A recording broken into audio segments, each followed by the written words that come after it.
Papá, gracias a tu chatarra vieja, mi esposo consiguió la casa nueva, me dijo mi hija Fabiola con una sonrisa burlona mientras sostenía las llaves de su flamante hogar. Yo solo pude reírme. Ella frunció el ceño. ¿De qué te ríes, viejo? Su sonrisa desapareció cuando le conté lo que realmente habían vendido. Pero esa humillación llegó después. Todo comenzó 3 meses antes, cuando mi rutina era lo único que me mantenía cuerdo en esta casa que se había vuelto fría como una morgue. Cada mañana a las 6 en punto, el despertador rompía el silencio de mi cuarto. Mis huesos crujían al levantarme, pero mis manos aún eran firmes. 70 años de vida, 40 trabajando como mecánico, y todavía podía sostener una llave inglesa sin temblar. El café lo preparaba en la misma cafetera italiana que compramos mi esposa Elena y yo hace 30 años. 2 cucharadas de azúcar, 1 de café. Siempre igual. El ritual me conectaba con ella, aunque ya no estuviera aquí para compartir esas mañanas silenciosas. Desde la ventana de la cocina podía ver mi garaje. Allí descansaba mi tesoro, un Mustang Fastback 1967, rojo cereza, que había restaurado durante 5 años después de que Elena muriera. Cada tuerca, cada cable, cada gota de pintura había sido puesta por mis propias manos. Era más que un auto. Era mi obra maestra, mi compañía, mi razón para levantarme cada día. Mi hija Fabiola vivía en la misma propiedad, en la casa que construí para ella y su esposo Hilario cuando se casaron. 20 años de matrimonio y aún actuaba como si fuera una adolescente malcriada. Hilario trabajaba vendiendo seguros, pero sus ingresos apenas alcanzaban para sus gastos superfluos. Buenos días, papá, me saludó esa mañana mientras servía cereal a sus gemelos de 8 años, Mateo y Sofía. Su tono era mecánico, como si cumpliera con una obligación social. Buenos días, hija. Le serví café sin que me lo pidiera. Después de tantos años, conocía sus rutinas mejor que ella. Hilario apareció con su camisa arrugada y corbata torcida. Don Aurelio, ¿cómo amaneció? Su sonrisa era tan falsa como sus promesas de conseguir un trabajo mejor. Con vida, que ya es bastante a mi edad. Fabiola resopló. No seas dramático, papá. Estás más fuerte que muchos de 50. Tenía razón, pero no lo decía como un cumplido. Lo decía como si mi longevidad fuera un inconveniente para sus planes. Mi hijo Flavio llegó media hora después. 42 años, divorciado, viviendo en un departamento rentado y con deudas que superaban sus ingresos. Trabajaba en una empresa de construcción, pero su verdadera habilidad era inventar excusas para pedirme dinero prestado. Papá, necesito hablar contigo, dijo mientras se servía café de mi cafetera. Si es sobre dinero, ya sabes mi respuesta. No es eso. Intercambió una mirada rápida con Fabiola. Evaristo te invitó a quedarte unos días en su casa. Dice que hace tiempo no los visitas. Evaristo era mi hermano menor, 3 años más joven, que vivía a 6 horas en auto. Después de jubilarse de la empresa eléctrica, se había mudado a un pueblo pequeño donde la vida era más barata y tranquila. ¿Evaristo te llamó a ti en lugar de llamarme directamente? Tu teléfono estaba ocupado, mintió Flavio. La mentira era obvia, pero decidí no confrontarlo. A los 70 años había aprendido que algunas batallas no valían la pena. Observé sus rostros. Fabiola evitaba mi mirada, Hilario revisaba su teléfono con demasiada concentración, y Flavio tamborileaba nerviosamente los dedos sobre la mesa.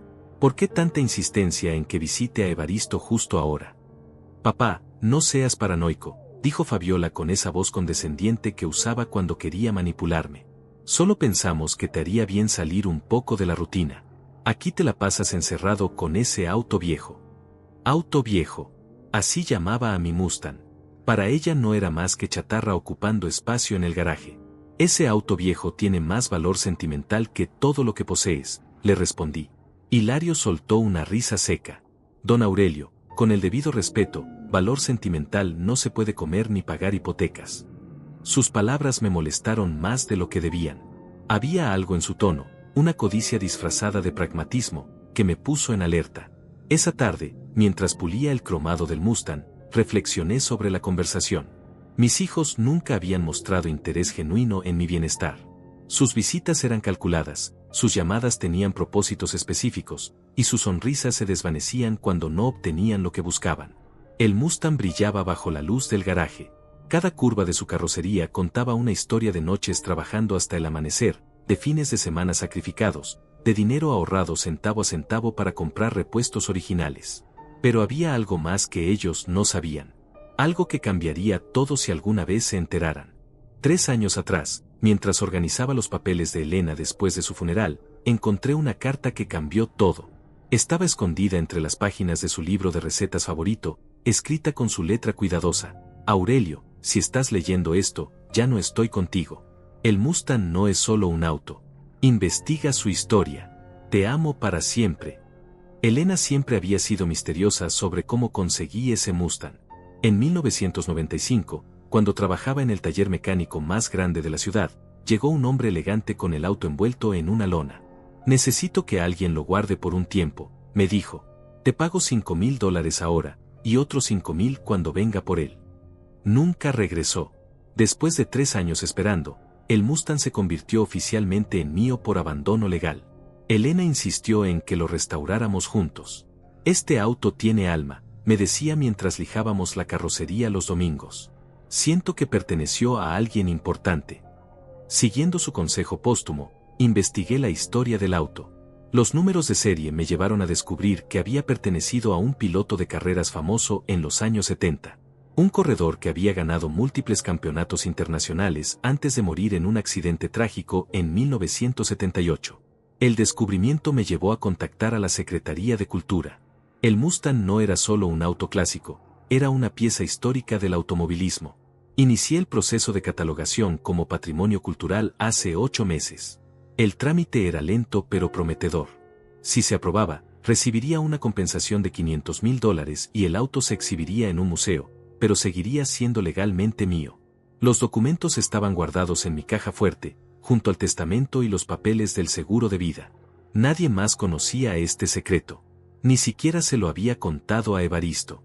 Mientras recordaba todo esto, Fabiola apareció en el garaje con una expresión calculadora que conocía demasiado bien. Papá, Hilario y yo estuvimos pensando en tu propuesta de viajar a ver al tío Evaristo. Yo no propuse nada. Ustedes insistieron. Como sea. Se recargó contra la puerta, observando el Mustang con desdén. ¿Cuánto crees que podríamos sacar por este trasto si lo vendiéramos? La pregunta me golpeó como un puñetazo al estómago. No está en venta. Papá, sé realista. Gastas más en mantenimiento de lo que vale. Y necesitas el dinero para tus medicinas, para arreglar la casa, para darle el enganche de su casa nueva a tu marido, la interrumpí. Su rostro se tensó. No seas injusto. Hilario está trabajando duro para conseguir esa casa. Solo necesitamos $15,000 para el enganche. Entonces que trabaje más duro. Papá, tienes 70 años. ¿Qué vas a hacer con un auto deportivo a tu edad?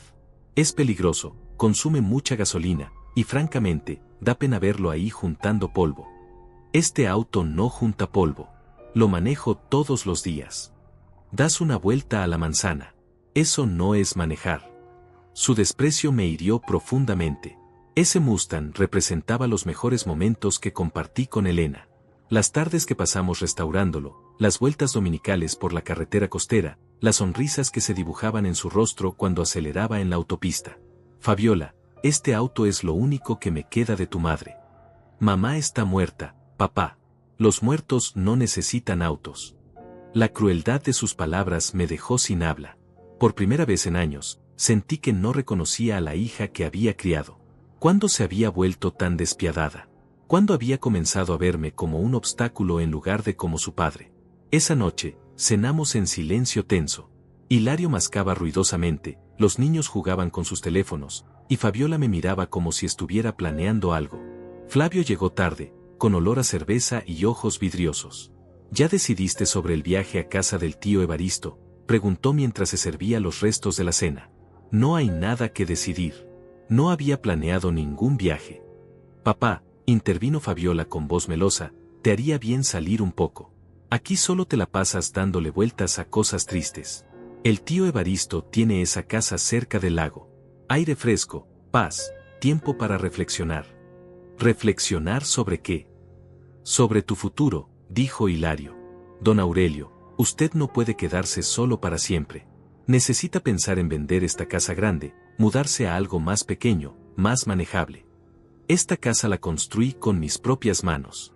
Aquí nacieron mis hijos, aquí murió mi esposa. No me voy a ningún lado. Papá, nadie habla de que te mudes permanentemente, mintió Fabiola. Solo de que evalúes tus opciones. Y mientras tanto, nosotros podemos cuidar la propiedad, mantener todo en orden. La palabra mantener sonó sospechosa. Conocía a mis hijos lo suficiente para detectar cuando tramaban algo, pero también sabía que confrontarlos directamente solo los haría más cautelosos. Está bien, dije finalmente. Llamaré a Evaristo mañana para confirmar las fechas. Fabiola e Hilario intercambiaron miradas satisfechas. Flavio sonrió por primera vez en semanas. Era obvio que habían estado planeando esto durante días. Esa madrugada no pude dormir. Me senté en la sala oscura, observando las fotografías familiares en la repisa. Elena y yo el día de nuestra boda. Los niños en sus primeros días de escuela. Navidades felices que ahora parecían de otra vida. ¿En qué momento había perdido el respeto de mis hijos? ¿Cuándo habían comenzado a verme como un estorbo en lugar de como la persona que los había criado, educado y mantenido durante décadas? El Mustang en el garaje representaba más que un auto. Era prueba de que aún podía crear algo hermoso, de que mis manos todavía servían para algo más que firmar cheques y tomar medicinas. Pero ellos no lo veían así. Para ellos era solo chatarra cara que ocupaba espacio valioso. A la mañana siguiente, llamé a Evaristo desde mi teléfono de la cocina, mientras Fabiola casualmente preparaba el desayuno cerca para escuchar la conversación. Hermano, qué sorpresa, dijo Evaristo con su voz ronca de fumador. Hacía meses que no hablábamos. Los muchachos me dijeron que me habías invitado a quedarme unos días en tu casa. Hubo una pausa prolongada. ¿Yo te invité? Aurelio, yo nunca. Ah, ya veo, lo interrumpí, entendiendo la situación. Seguramente malentendieron algo, pero me gustaría visitarte, si no te molesta la compañía de un viejo gruñón. Evaristo se rió. Claro que no me molesta. Ven cuando quieras. Tengo espacio de sobra y ganas de platicar contigo. Colgué y me volteé hacia Fabiola, que fingía estar muy concentrada batiendo huevos. Tu tío está encantado de recibirme. Saldré mañana temprano. Perfecto, papá. Te hará bien el cambio de aire. Su entusiasmo era demasiado evidente.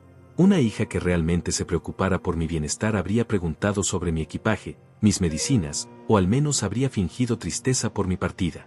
Fabiola solo parecía aliviada. Esa tarde, mientras empacaba mi maleta pequeña, Hilario apareció en mi habitación con una sonrisa nerviosa. Don Aurelio, antes de que se vaya, ¿podría firmar este papel? Es solo una autorización para que podamos hacer algunas reparaciones menores en la casa mientras usted no está. El documento tenía letra pequeña y términos legales que no entendí completamente. Mi instinto me decía que no firmara nada sin leerlo con cuidado, pero Hilario insistía. Es pura formalidad, don Aurelio. Para contratar al plomero, al electricista, ese tipo de cosas. Sin su autorización, no podemos hacer nada legalmente. ¿Qué reparaciones necesita la casa? Pequeñas cosas. Una gotera en el baño de los niños, algunos cables sueltos, pintura descascarada. Nada importante, pero mejor prevenir. Firmé el papel sin pensarlo mucho. Después de 45 años manteniendo esa propiedad, confiaba en que ellos harían lo correcto. Qué ingenuo fui. A la mañana siguiente, cargué mi maleta en mi viejo Toyota Corolla. El Mustang se quedaba en el garaje, como siempre que salía de viaje. Era demasiado llamativo y valioso para arriesgarlo en carreteras desconocidas.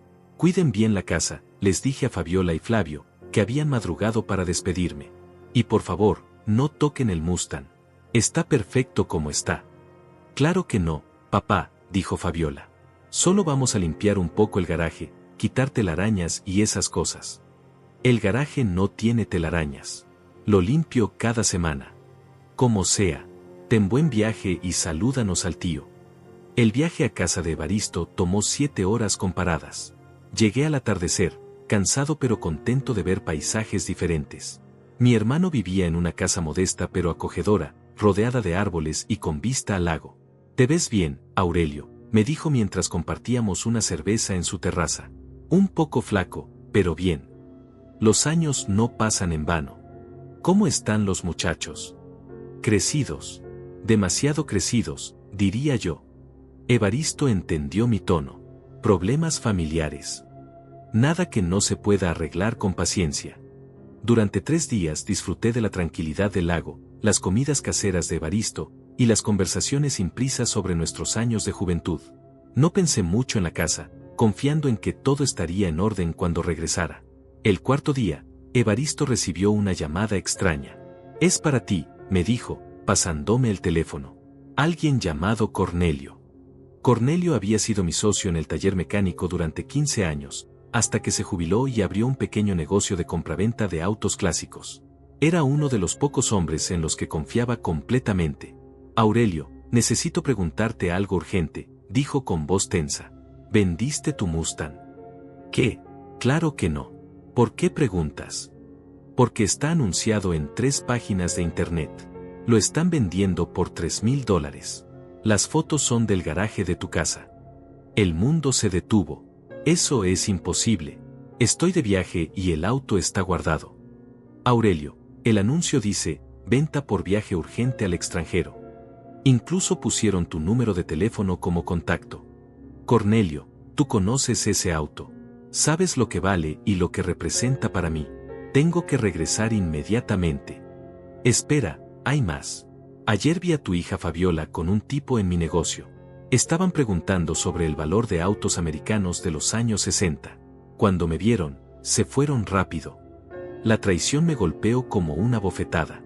Mis propios hijos habían planeado robarme lo único que me quedaba de valor, tanto sentimental como económico». «¿El auto sigue en mi garaje?», pregunté con la boca seca. «No lo sé. Las fotos del anuncio son viejas, pero los números de contacto están activos». «Aurelio, si realmente lo están vendiendo». Salgo inmediatamente hacia la casa. Colgué y me volteé hacia Evaristo, que había escuchado suficiente para entender la gravedad de la situación. «¿Necesitas que te acompañe?», me preguntó. «No, hermano. Esto es algo que debo enfrentar solo». Empaqué en 5 minutos y salí hacia la carretera, con el corazón latiendo tan fuerte que podía escucharlo por encima del motor del Toyota. Durante todo el viaje, intenté convencerme de que había un malentendido, de que mis hijos no serían capaces de traicionarme de esa manera.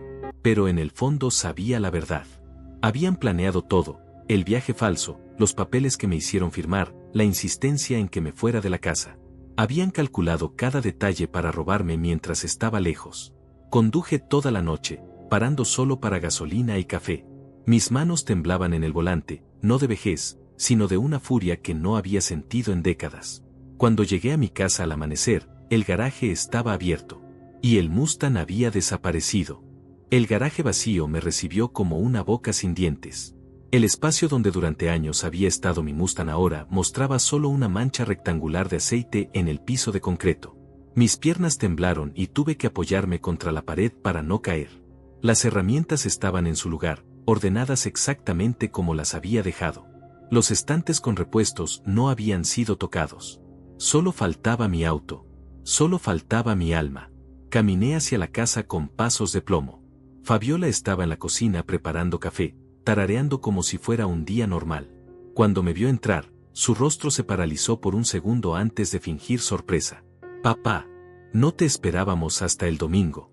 ¿Cómo estuvo el viaje? ¿Dónde está mi auto?» «¿Cuál auto?» Su actuación era patética. «Fabiola, no me tomes por idiota. ¿Dónde está el Mustang?» Se volteó hacia la cafetera, evitando mi mirada. «Ah, eso. Papá, siéntate. Necesitamos hablar».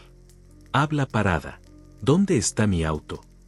Hilario apareció desde la sala, con esa sonrisa falsa que usaba cuando había hecho algo malo. «Don Aurelio, cálmese.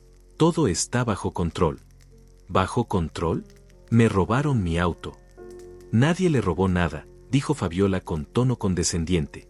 «Lo vendimos por su propio bien». «Por mi propio bien». «Papá, ese auto era una carga financiera. El seguro, el mantenimiento, la gasolina premium. Está consumiendo sus ahorros para mantener una chatarra que ni siquiera maneja. Era mi chatarra. No tenían derecho». Hilario se acercó con las manos extendidas, como si tratara de calmar a un animal salvaje. «Don Aurelio, entienda la situación. Necesitábamos el enganche para la casa nueva. Son solo $3,000, pero nos salvan la vida». $3,000. La cifra me golpeó como un martillo. Vendieron mi Mustang por $3,000. Era lo que valía, mintió Fabiola. Le preguntamos a varios mecánicos. Un auto de 50 años, por más bonito que esté, no vale más que eso. Ustedes no saben nada de autos. Sabemos lo suficiente para no dejarnos estafar, replicó Hilario. Mire, don Aurelio, ya está hecho. El dinero ya se usó para el enganche de la casa. No podemos devolverlo aunque quisiéramos. Flavio apareció en la cocina, con ojeras que delataban una noche de borrachera. Cuando me vio, intentó escabullirse, pero lo detuve. Tú también estás en esto. Papá, fue por tu bien. Ese auto te tenía obsesionado. Era enfermizo como lo cuidabas más que a tu propia familia. Ese auto representaba a su madre. Era lo único que me quedaba de Elena. Mamá está muerta, dijo Fabiola con frialdad. Los sentimentalismos no pagan deudas ni resuelven problemas reales. ¿Problemas reales? ¿Sus problemas reales? Porque yo no tengo deudas, yo no necesito enganches para casas que no puedo pagar. Hilario se irritó. Don Aurelio, con el debido respeto, usted vive en el pasado. Nosotros tenemos responsabilidades, hijos que alimentar, un futuro que construir. Y para construir su futuro tenían que destruir el mío. No sea dramático, dijo Fabiola. Es solo un auto. Era mi auto. Sin mi permiso. Usted firmó los papeles, intervino Hilario, mostrándome el documento que había firmado antes del viaje. Aquí dice claramente que nos autoriza a disponer de bienes muebles para reparaciones y mejoras de la propiedad. Leí el documento con más cuidado. Entre la letra pequeña, efectivamente estaba esa cláusula. Me habían engañado para que firmara mi propia traición. Esto es un fraude. Es completamente legal, sonrió Hilario. Lo consultamos con un abogado. ¿A quién se lo vendieron? A un coleccionista, mintió Fabiola. Alguien que realmente lo va a apreciar. Quiero el nombre y la dirección. No podemos dárselos. Firmamos un acuerdo de confidencialidad. Cada mentira era más absurda que la anterior, pero ya no tenía fuerzas para seguir discutiendo. Me senté en la mesa de la cocina, sintiendo como si me hubieran arrancado el corazón del pecho. Mateo y Sofía, los gemelos, entraron corriendo para desayunar. Al verme, Mateo preguntó, «Abuelito, ¿por qué ya no está tu auto rojo en el garaje?» Fabiola se apresuró a responder, «El abuelito decidió vendérselo a alguien que lo necesitaba más». «¿Pero no era tu auto favorito, abuelito?», preguntó Sofía con genuina confusión. No pude responder. Me levanté y caminé hacia mi habitación, seguido por los gritos de Fabiola. «Papá, no seas childish. Era solo un auto». Cerré la puerta y me senté en la cama que había compartido con Elena durante 30 años. En el buró estaba la fotografía de nuestra boda, y junto a ella, las llaves del Mustang que ya no servían para nada. Tomé el teléfono y llamé a Cornelio. «¿Aurelio? ¿Cómo está todo?» «Se lo llevaron, Cornelio. Lo vendieron por $3,000. «Hijo de puta», murmuró. «Perdón, pero esto es un robo descarado. ¿Puedes averiguar quién lo compró? Necesito recuperarlo». «Ya estoy en eso. Tengo contactos en todos los lotes de autos usados de la ciudad. Si aparece, me voy a enterar». «Gracias, hermano». «Aurelio, hay algo más que debes saber». «¿Qué?» «El Mustang que tenías, ¿sabías que está en proceso de catalogación histórica?» «¿Cómo sabes eso?» «Porque ayer llamó un funcionario de la Secretaría de Cultura preguntando por ti. Dice que necesitan confirmar algunos datos para finalizar el trámite. Al parecer, tu auto va a ser declarado patrimonio cultural». El mundo se detuvo. Los documentos en mi caja fuerte. El proceso que había iniciado meses atrás. El secreto que nadie más conocía. «Cornelio, ¿ese funcionario dejó su número?» «Sí, aquí lo tengo». Anoté el número con manos temblorosas. Mis hijos no tenían idea de lo que acababan de hacer. No habían vendido solo un auto clásico. Habían vendido un patrimonio cultural en proceso de catalogación oficial. Habían cometido un delito federal. Y yo tenía las pruebas para demostrarlo. Durante 3 días mantuve silencio total sobre lo que sabía. Desayunaba, almorzaba y cenaba con mis hijos como si nada hubiera pasado, mientras ellos celebraban discretamente su victoria. Fabiola había comenzado a mostrarme catálogos de muebles para su casa nueva, e Hilario presumía sobre los acabados de lujo que podrían permitirse. Papá, deberías estar orgulloso, me dijo Fabiola el tercer día, mientras hojeaba revistas de decoración. Gracias a tu auto, mi esposo pudo conseguir la casa de nuestros sueños. Los niños van a tener su propio jardín, habitaciones más grandes. Qué bueno por ustedes, respondí con calma aparente. ¿No vas a preguntarme nada sobre la casa? ¿Qué quieres que pregunte? No sé, mostrar algo de interés. Después de todo, fue gracias a tu contribución que pudimos lograrlo. La palabra contribución me provocó náuseas. Como si yo hubiera donado voluntariamente mi auto para su proyecto inmobiliario. Hilario llegó esa tarde con una botella de champán barato y una sonrisa que no le cabía en la cara. «Celebramos», gritó desde la puerta. «La casa ya es oficialmente nuestra». «Felicidades», dije sin levantar la vista del periódico. Don Aurelio debería estar contento. Sus nietos van a crecer en una casa propia, no en un departamento rentado. Sí, debería estar feliz de que mis nietos crezcan sabiendo que sus padres son ladrones. El ambiente se tensó. Fabiola dejó caer la revista. «Perdón». «Escuchaste bien. Papá, no somos ladrones. Tomamos una decisión difícil pero necesaria. Sin mi consentimiento. Tenías que firmar papeles», explotó Hilario. «Todo fue legal». «Legal no significa moral». Flavio, que había estado callado bebiendo cerveza, finalmente habló. «Papá, ya estuvo bueno de dramas. El auto se vendió, el dinero se usó, la casa se compró. No hay vuelta atrás». «Tienes razón. No hay vuelta atrás». Mis palabras los tranquilizaron, creyendo que finalmente había aceptado la situación. Qué equivocados estaban. Esa noche, esperé hasta que todos durmieran para hacer las llamadas importantes. Primero llamé al funcionario de la Secretaría de Cultura. «Señor Campos, qué bueno que se comunica», dijo el licenciado Bermúdez. «Necesitamos que venga a firmar los documentos finales para la catalogación de su Mustang 1967. El proceso está prácticamente aprobado. Hay un problema. El auto fue vendido». «¿Vendido? Señor Campos, eso es imposible. Un bien en proceso de catalogación histórica no puede ser enajenado sin autorización expresa de esta secretaría. Mis hijos lo vendieron sin mi conocimiento mientras yo estaba de viaje. Esto es muy grave. Estamos hablando de un delito contra el patrimonio cultural. ¿Tiene usted pruebas de la venta? Los papers de autorización que me hicieron firmar con engaños, y testigos que pueden confirmar la transacción. Señor Campos, necesitamos que venga mañana mismo con toda la documentación. Esto requiere intervención inmediata del Ministerio Público». «Ahí estaré». Luego llamé a Cornelio. «¿Averiguaste algo del auto?» «Sí, y no te va a gustar.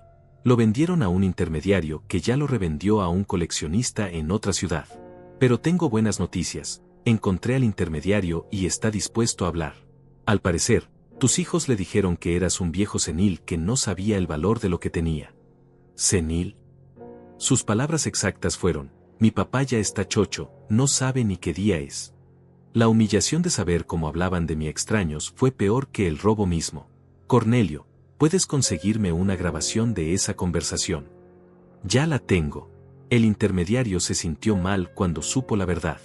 Dice que si hubiera sabido que el auto estaba siendo vendido sin tu consentimiento, nunca habría participado. «Perfecto. Necesito que mañana me acompañes a la Secretaría de Cultura».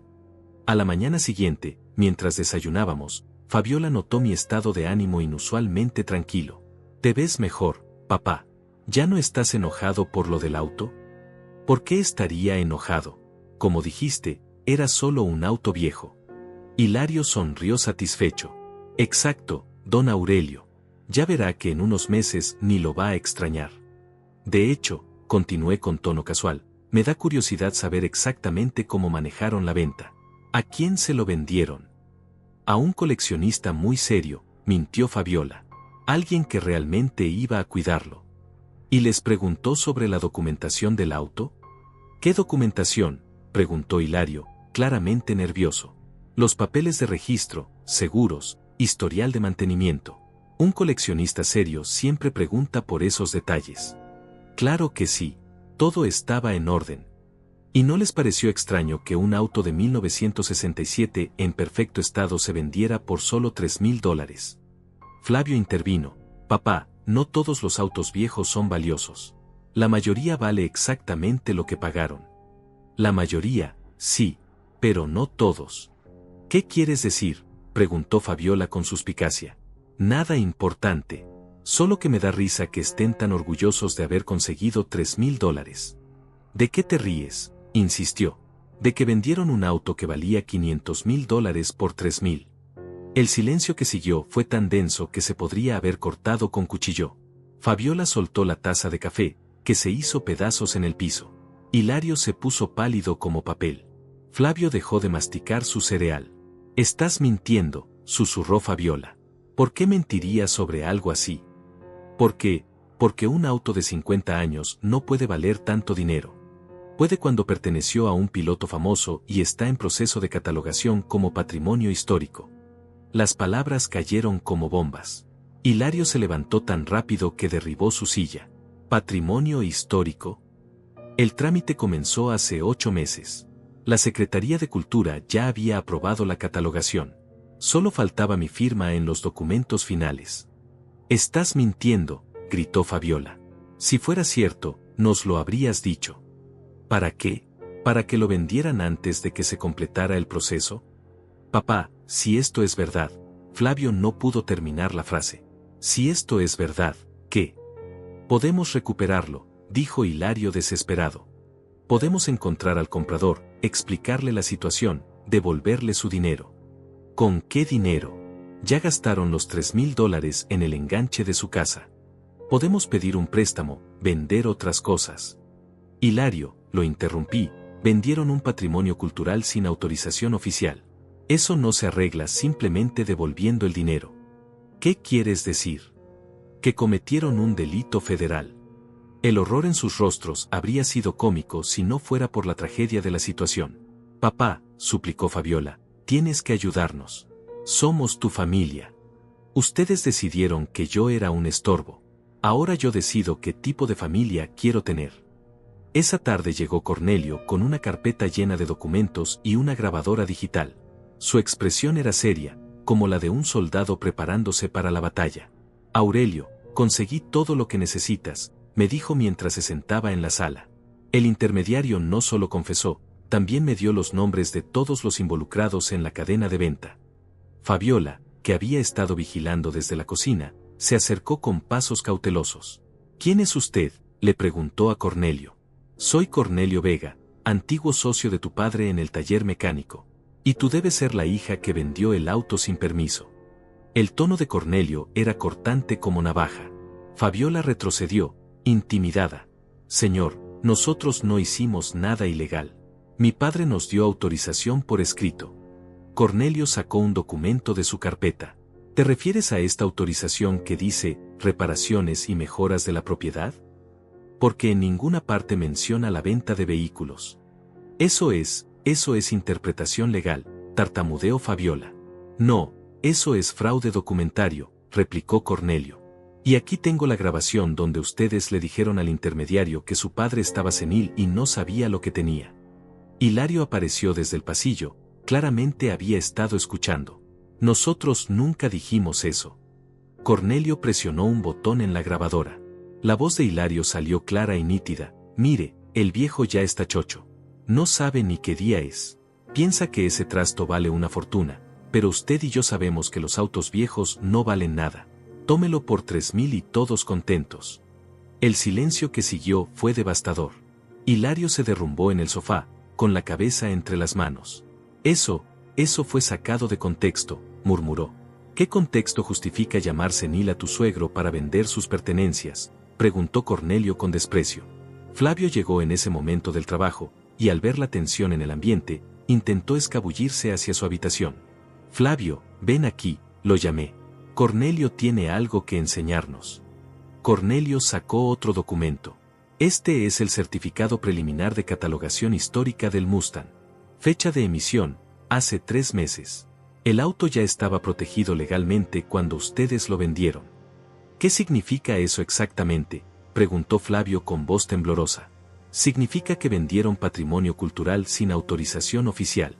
Es un delito que se castiga con prisión de 2 a 8 años, más multas equivalentes al valor del bien.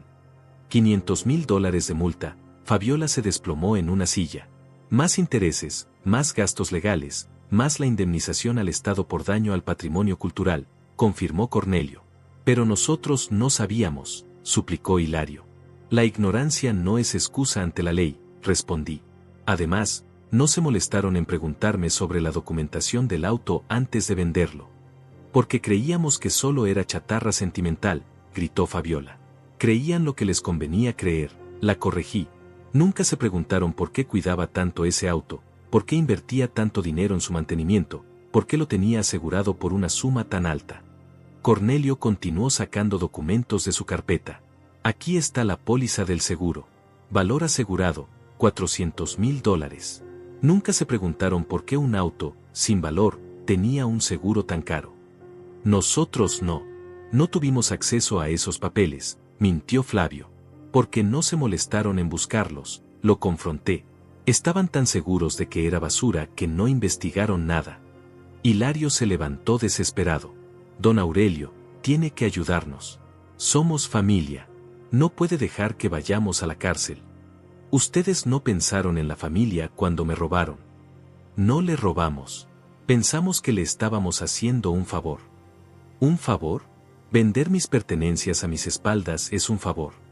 Fabiola comenzó a llorar. Papá, si hubiéramos sabido, si nos hubieras dicho la verdad sobre el auto. ¿La verdad? ¿Como la verdad de que me llamaron senil a un extraño? ¿Como la verdad de que planificaron todo para robarme mientras estaba de viaje? No era robo. Era una solución práctica. Era una traición, la corregí con frialdad. Cornelio guardó los documentos y se levantó. Aurelio, mañana tenemos cita en la Secretaría de Cultura a las 10 de la mañana. Los funcionarios van a revisar todo el caso y decidir si presentan cargos penales. Cargos penales. Flavio se puso pálido. Delito contra el patrimonio cultural, fraude documentario, y posiblemente asociación delictuosa, enumeró Cornelio. Dependiendo de cómo el fiscal interprete la evidencia. Esperen, intervino Hilario, tiene que haber una forma de arreglar esto sin llegar a tribunales. Don Aurelio, usted puede decirles que fue un malentendido familiar. ¿Un malentendido? ¿Después de escuchar la grabación donde me llaman senil? Eso fue un error. Estábamos nerviosos, dijimos cosas que no pensábamos. Dijeron exactamente lo que pensaban, lo corregí, que soy un viejo chocho que no sabe el valor de lo que tiene.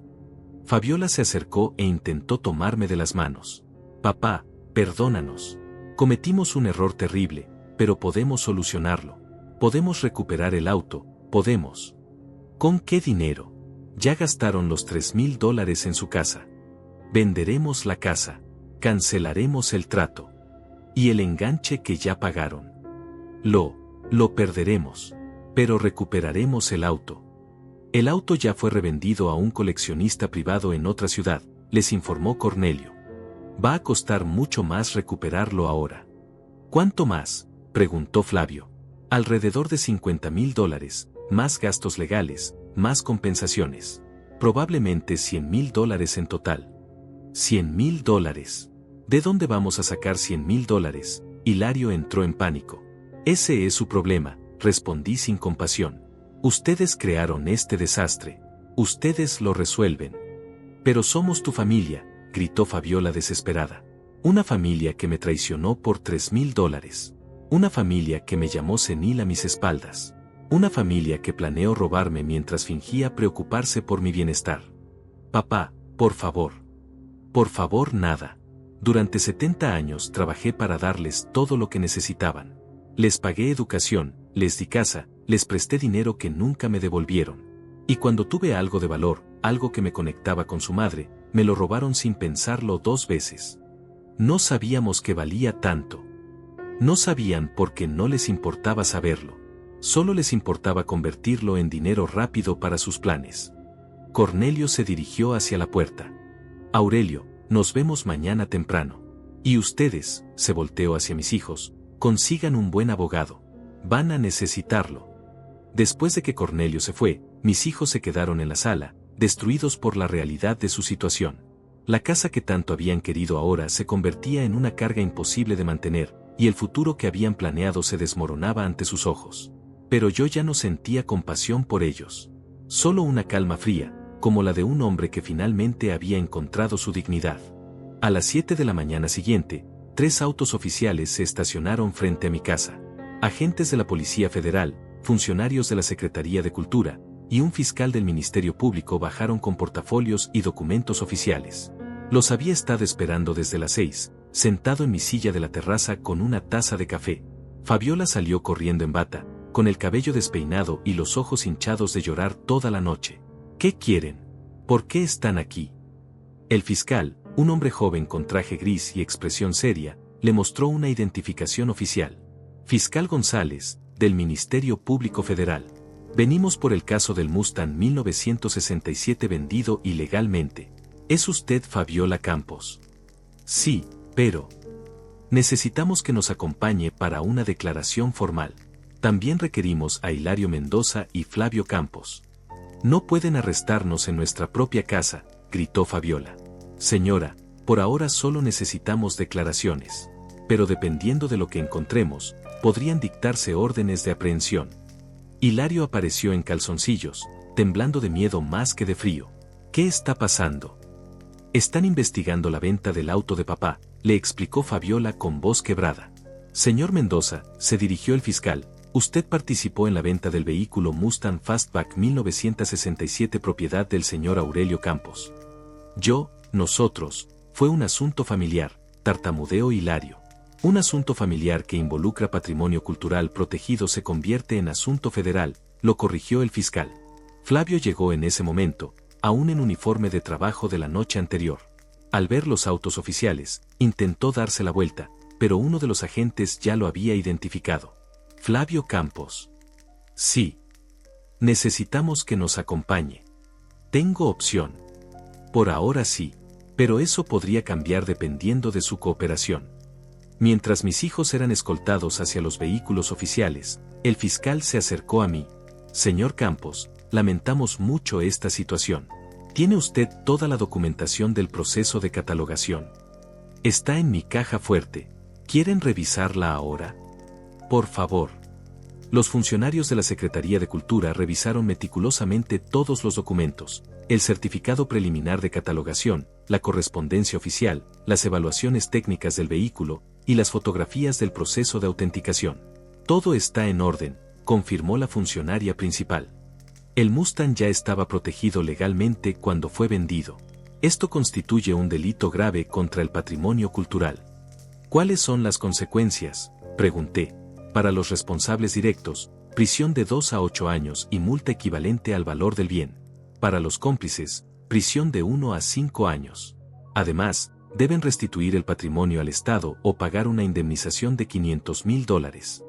Y si no pueden pagar, embargo de todos sus bienes hasta cubrir la deuda. Incluye propiedades, vehículos, cuentas bancarias, todo. 2 horas después, mis hijos regresaron de la oficina del fiscal. Fabiola lloraba desconsoladamente, Hilario caminaba como zombi, y Flavio temblaba de forma incontrolable. Papá, suplicó Fabiola, tienes que retirar la denuncia. El fiscal dice que si tú no cooperas con la investigación, pueden cerrar el caso. ¿Y por qué haría eso? Porque somos tu familia. Porque nos van a destruir la vida. Ustedes destruyeron la mía primero. Hilario se acercó, desesperado. Don Aurelio, van a embargarnos todo. La casa nueva, mi auto, las cuentas del banco. Los niños van a quedarse sin nada. Los niños se van a quedar sin padres ladrones. Eso podría ser mejor para ellos. No puede hablar en serio, Flavio explotó. Somos sus hijos. No puede mandarnos a la cárcel por un auto.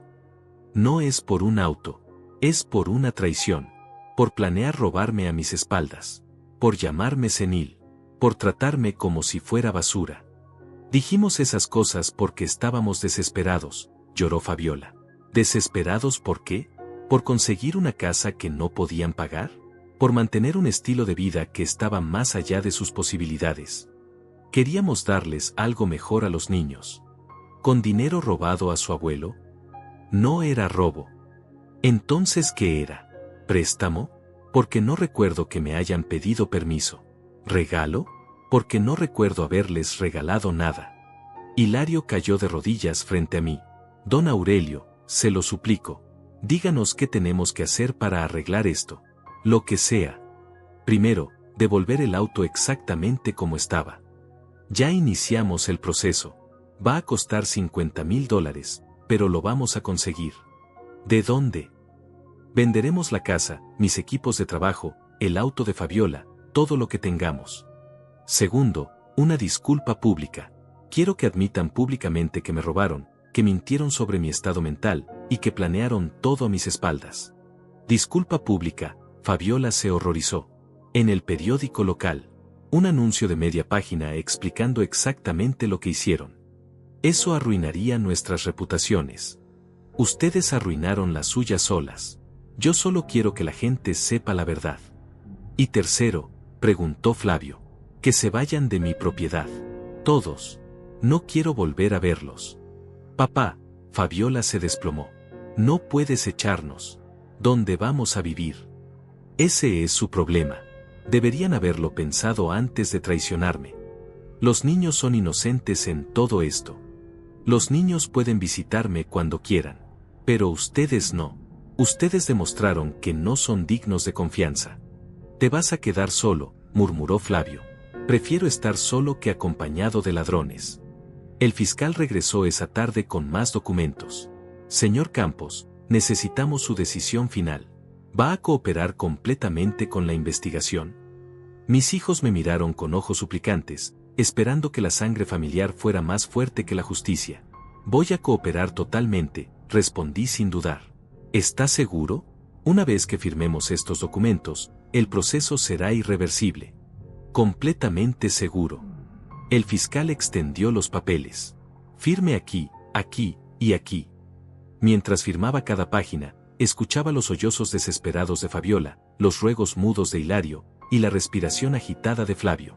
Cuando terminé, el fiscal guardó los documentos. En 48 horas tendrán las órdenes de embargo. Recomiendo que contacten a un abogado inmediatamente.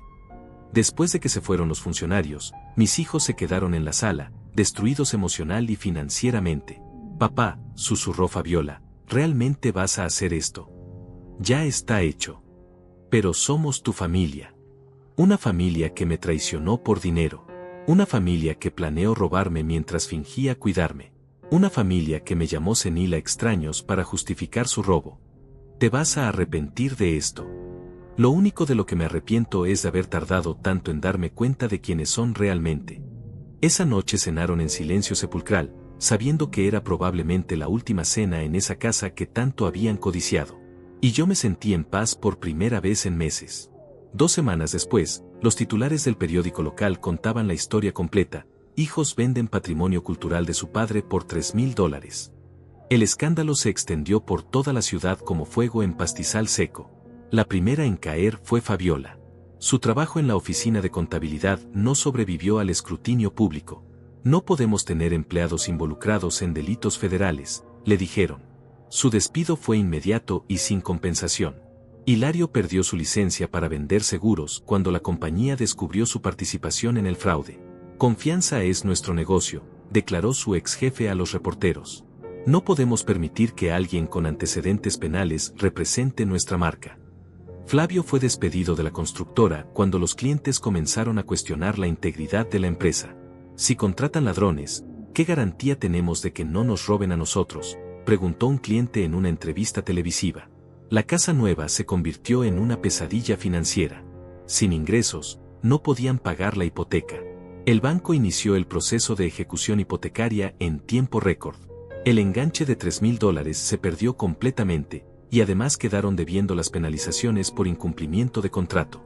Pero eso fue solo el comienzo de su calvario. El embargo federal llegó un martes por la mañana.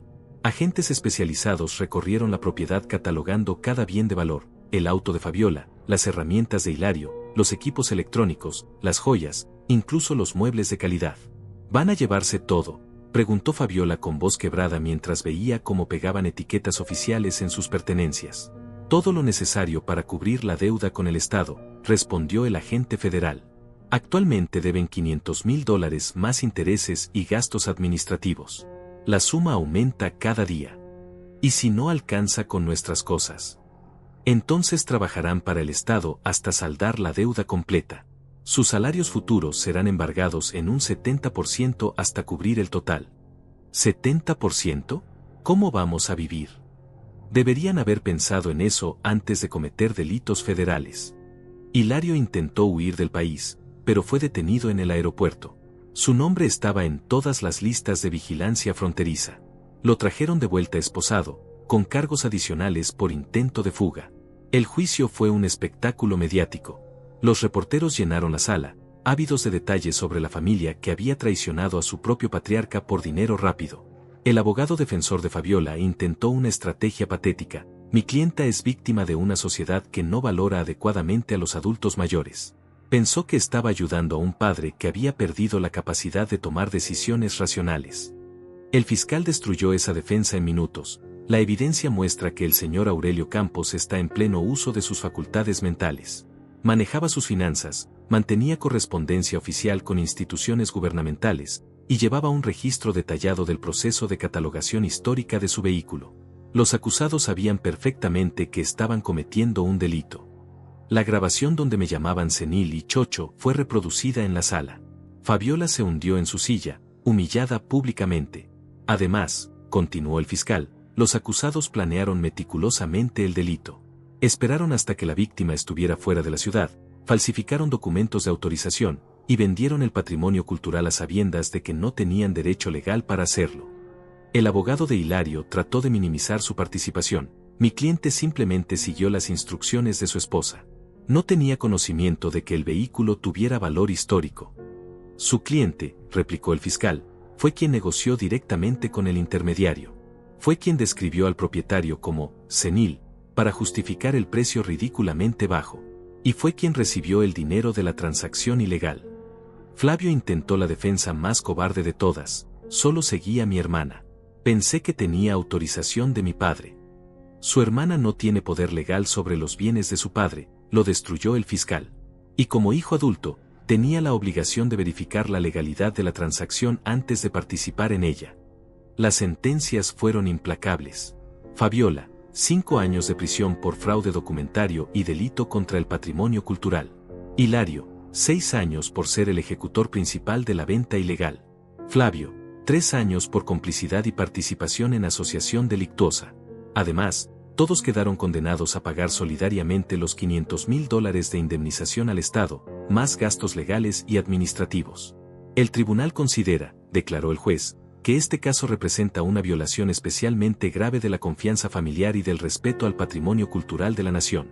Los acusados no solo cometieron delitos contra el Estado, sino que traicionaron a la persona que más confianza tenía en ellos. Después del veredicto, Fabiola me buscó en los pasillos del juzgado.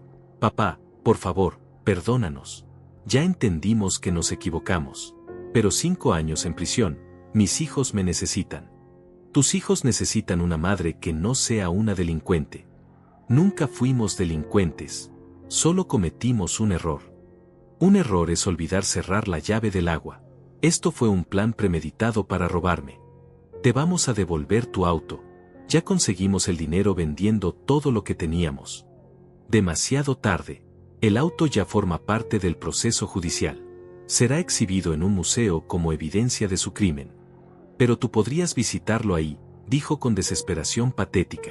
Prefiero visitarlo en un museo que recordar cómo mis propios hijos me lo robaron. Hilario se acercó, esposado y escoltado por 2 agentes. Don Aurelio, mis hijos van a crecer sin padre por culpa de usted. Tus hijos van a crecer sin un padre ladrón. Tal vez eso sea lo mejor que pudo pasarles. ¿Cómo puede ser tan cruel con su propia familia? Ustedes fueron crueles primero. Yo solo respondí con justicia. Los vi partir hacia la prisión sin sentir una pizca de compasión. Durante 70 años había trabajado para darles todo. Durante 5 minutos, ellos habían destruido todo lo que yo valoraba. Esa noche, regresé a mi casa vacía. Las habitaciones donde habían vivido mis hijos estaban abandonadas, con rastros de la prisa con que habían empacado antes del embargo. En la cocina encontré una nota de Mateo y Sofía, mis nietos. Abuelito, mamá dice que te portaste mal con nosotros. Pero nosotros te seguimos queriendo. ¿Podemos visitarte cuando salgan de la cárcel? Esa nota me quebró más que todo el proceso judicial. Los niños eran las únicas víctimas inocentes en toda esta tragedia. Pero ya no había vuelta atrás. La justicia había seguido su curso, y yo había recuperado mi dignidad. Aunque el precio hubiera sido perder a mi familia para siempre. 6 meses después del juicio, recibí una llamada que cambió todo. Era el director del Museo Nacional de Historia del Automóvil. Señor Campos, tenemos excelentes noticias. El gobierno ha aprobado su compensación por el Mustang. $500,000 serán depositados en su cuenta esta semana. Además, queremos ofrecerle un puesto como consultor histórico en el museo. Consultor. Su conocimiento sobre automóviles clásicos es extraordinario. Necesitamos a alguien que ayude a autenticar y catalogar nuevas adquisiciones. El salario es de $3,000 mensuales, y puede trabajar desde casa la mayor parte del tiempo. Por primera vez en años, sonreí genuinamente. Me interesa mucho. Perfecto. Y señor Campos, su Mustang será exhibido permanentemente con una placa que dice, donado por Aurelio Campos, maestro mecánico y preservador del patrimonio automovilístico nacional. Ese mismo día, vendí la casa grande llena de recuerdos amargos y compré una casa pequeña pero acogedora en las afueras de la ciudad. Tenía un garaje espacioso, un jardín donde podía trabajar con mis manos, y ventanas que daban hacia las montañas en lugar de hacia los problemas de otros. Con parte del dinero de la compensación, compré otro auto clásico, un Chevelle SS 1970 que necesitaba restauración completa. Mis manos, que habían temblado de furia durante el juicio, ahora se mantenían firmes mientras desmontaba el motor pieza por pieza. Cada mañana me levantaba a las 6, preparaba mi café en la cafetera italiana que había salvado de la casa anterior, y caminaba hacia el garaje con la tranquilidad de quien ha encontrado su lugar en el mundo. El trabajo en el museo me daba propósito. Viajaba por el país evaluando automóviles históricos, escribía artículos para revistas especializadas, y compartía mi conocimiento con una nueva generación de entusiastas. Mis colegas me respetaban, me valoraban, y nunca cuestionaron mi capacidad mental. Una tarde, mientras trabajaba en el carburador del Chevelle, escuché pasos en mi entrada. Era Cornelio, con una botella de whisky y una sonrisa. ¿Cómo está el maestro mecánico más famoso del país? Ocupado y feliz, respondí, limpiándome las manos grasosas. Te traje algo, me extendió un sobre. Son cartas de tus nietos. Durante estos meses, Cornelio había servido como intermediario entre los niños y yo. Mateo y Sofía me escribían regularmente, contándome sobre la escuela, sus amigos, y preguntándome sobre autos. Abrí la primera carta. Era de Sofía, escrita con su letra cuidadosa de 9 años. Abuelito, mamá dice que hiciste algo malo, pero la maestra dice que defendiste algo importante. ¿Puedes enseñarme sobre autos cuando sea más grande? La segunda era de Mateo. Abuelito, extraño cuando me llevabas a ver tu auto rojo. Tu auto nuevo también hace ruido bonito cuando aceleras. Los niños están viviendo con su tía paterna, me informó Cornelio. Al parecer es buena gente. Los trata bien y no les habla mal de ti. ¿Y Fabiola?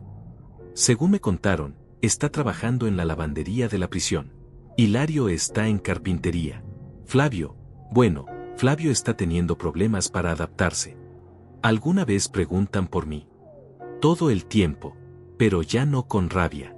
Ahora es más bien nostalgia, como si finalmente entendieran lo que perdieron. Esa noche, mientras cenaba solo en mi cocina pequeña pero ordenada, reflexioné sobre el año que había cambiado mi vida. Había perdido a mis hijos, pero había recuperado mi dignidad. Había perdido una familia tóxica, pero había ganado tranquilidad y respeto propio. El teléfono sonó. Era un número desconocido. ¿Señor Campos? Habla la directora del Centro Penitenciario Femenil. Su hija Fabiola solicitó una llamada. ¿Acepta recibirla? Dudé por un momento. Luego respondí, pásela. Papá. La voz de Fabiola sonaba quebrada, humilde. Te escucho. Papá, no te llamo para pedirte que nos perdones o que hagas algo por nosotros. Solo quería decirte que tenías razón. Completamente razón. ¿En qué? En todo. Fuimos unos ladrones. Te traicionamos. Te faltamos al respeto. Y no fue por desesperación o necesidad. Fue por pura codicia y porque pensamos que eras débil. ¿Y ahora? Ahora sé que fuiste el más fuerte de todos. Tardé 20 meses en prisión para entender que el hombre que nos crió no era un senil manipulable. Era alguien que había trabajado toda su vida para darnos todo, y que merecía respeto, no traición. Fabiola. No digas nada, papá.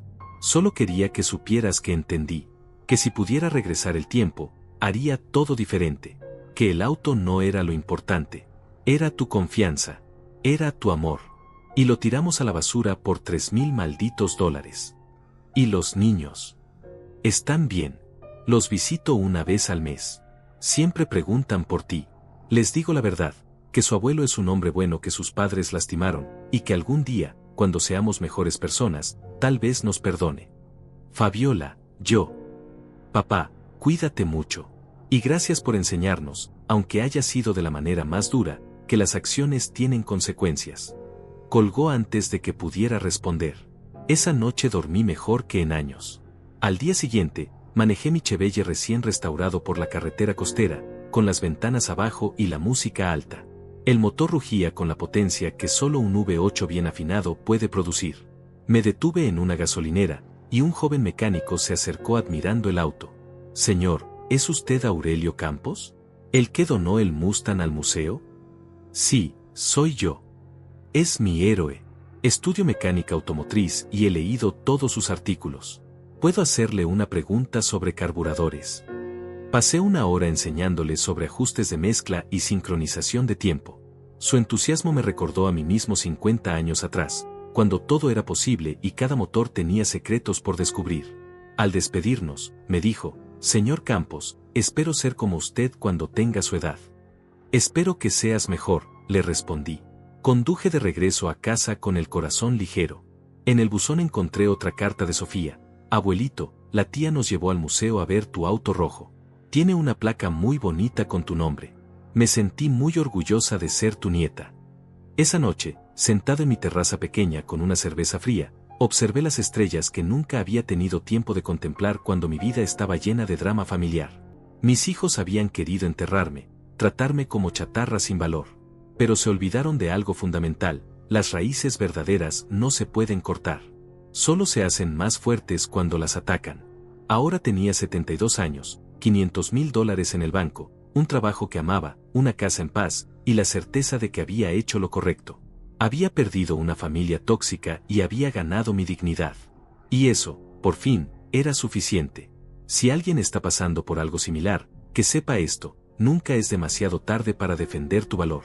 Nunca es demasiado tarde para decir no más. Y nunca, jamás, permitas que te traten como basura por el simple hecho de tener canas. Porque a veces, plantar límites duele. Pero vivir sin dignidad duele mucho más.